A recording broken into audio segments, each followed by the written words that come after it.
अभी ऑनलाइन प्रणीत मोरे के comedy show की बहुत कंट्रोवर्सी चल रही है, जिसमें एक हिमांशु जांगरा नाम के लड़के ने उसकी गर्लफ्रेंड के बारे में बुरा भला कहा और 370 रुपये में उसके साथ फिजिकल होने के लिए मानने जैसा कहा। और एक डॉक्टर सेजल पवार ने कहा बुरा भला डेड बॉडीज़ के बारे में, मेल डेड बॉडीज़ के बारे में उसने बुरा भला कहा। तो दोनों ने गलत बात की है, दोनों को बहुत ट्रोल कर रहे हैं ऑनलाइन। प्रणीत मोरे जिसका वो कॉमेडी शो था उसको भी बहुत बोल रहे हैं और इन पे एफआईआर भी हो गई है और ऐसा भी कह रहे हैं कि ऐसे कॉमेडी शोज़ को बंद कर देना चाहिए क्योंकि इनमें सिर्फ बकवास होती है। तो एक तरह से देखो, कहा तो उन्होंने गलत ही है और उनकी सज़ा मिल रही है, लेकिन इन पे एफआईआर हो गई। हो सकता है ये कोर्ट तक भी जाए, हो सकता है इनमें से कोई जेल भी चला जाए। अब मुझे एक बात बताओ, क्या ये सबसे बड़े क्रिमिनल है देश के? इनसे ये तो देखो, इन्होंने बोला है बड़े बड़े क्रिमिनल्स हैं देश में जिन्होंने मर्डर किए हैं, जिन्होंने रेप किए हैं। ऐसे बहुत सारे गुंडे हैं, बच्चों को उठा देते हैं, वो मर्डर करते हैं।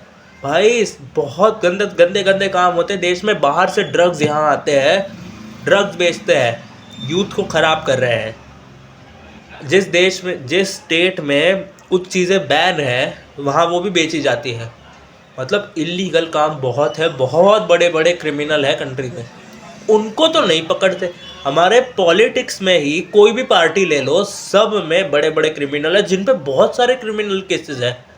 आम जनता पे क्रिमिनल केसेस नहीं है, लेकिन पॉलिटिशियंस में बहुत सारे क्रिमिनल केसेस है सब पे। उनको तो कोई जेल में नहीं डालता।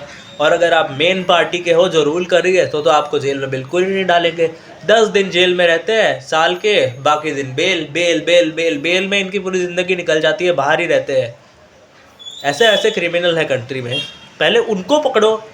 उनको पकड़ने के बाद बोलो कि आपको ये कॉमेडी शो से प्रॉब्लम है। लोग तो वैसे भी सुना ही रहे हैं ऑनलाइन, वो तो सुन ही रहे हैं। अब एफआईआर भी करोगे, उनके कोर्ट में भी भेजोगे, जेल भी डालोगे। इनसे बड़े बड़े मुद्दे हैं, ज़मीन के मुद्दे लोगों के, वो भी उसी कोर्ट में चलते हैं। उन केसेस को पहले लेने की जगह ये केस ले रहे हो और कॉमेडी शोज़ को बंद करने की भी बात कर रहे हैं। भाई मतलब कॉमेडी शो क्यों बंद करें यार? हम आज़ाद देश में रहते हैं जहाँ हमें बोलने का हक है, तो वो बोल रहे हैं। अब लोगों को ख़राब लगा और वो ख़राब बात थी भी, पर इसका मतलब ये थोड़ी कि आप कॉमेडी शो ही बंद कर दोगे। और अगर आपको करना है तो पहले ऊपर के जितने गंदे केसेस हैं, जितने ख़राब केसेस हैं, पहले उन सबको ठीक करो, उन सबको क्रिमिनल्स को जेल में डालो, सज़ा दो, जो करना वो करो, फिर इस केस पे आना। तब तक के लिए ये केस लोगों पे छोड़ दो। ऊपर बड़े केसेस हैं, पहले उन्हें देखो।